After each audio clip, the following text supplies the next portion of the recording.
Hey everyone, and welcome. Look, every year we celebrate Easter, right? But today, we're going to go way beyond just commemorating something that happened a long time ago.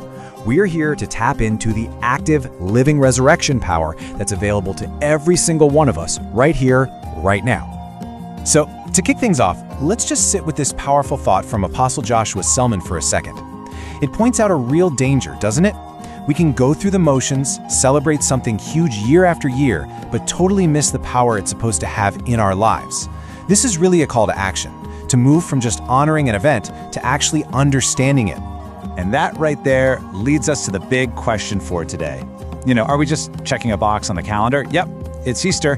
Or are we actively, intentionally drawing from this incredible well of power that the resurrection opened up for us? Let's find out together. All right, so let's dive right into our first section. The whole goal here is to shift our perspective. We're moving past just remembering a story and into what it means to appropriate, to actually take hold of the amazing benefits this whole season is really about. See, here's the thing. The real profit, if you want to call it that, of the resurrection isn't just knowing the facts of the story. The real takeaway, the game changer, is what that power enables you to be and to do today. It's about activation, not just accumulating information. Okay, so let's get into the specifics. What did the resurrection actually secure for us? For every single believer, what victories did it lock in for good? Man, this is so good. The resurrection wasn't just one thing. It was like a domino effect of victory. First, it was the ultimate validation, right? It proved Jesus is the Son of God. That then gave credibility to everything else he ever said. It became the anchor of our faith, the absolute cornerstone.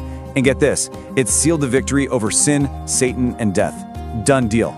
Because of that, we get to have a shared life with him, partaking in his victory.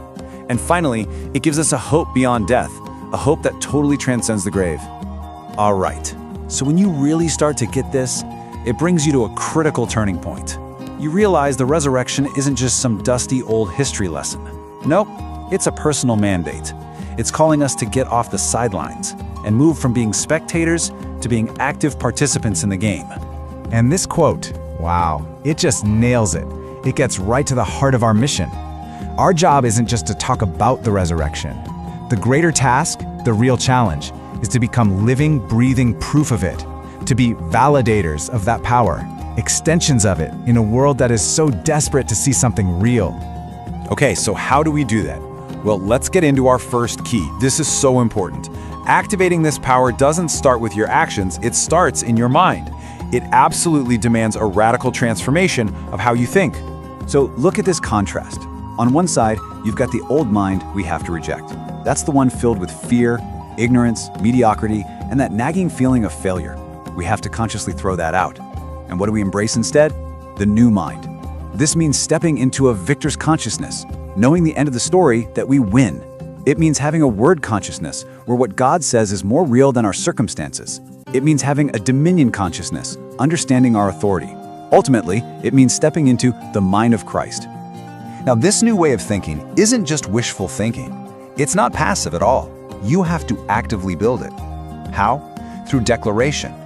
You don't wait until you feel redeemed to say, I am the redeemed of the Lord.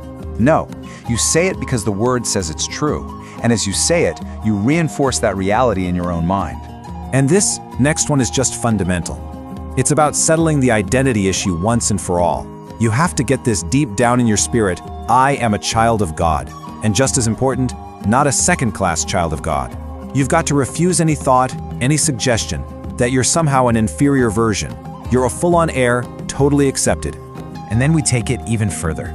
This declaration just raises the bar for what you expect out of life.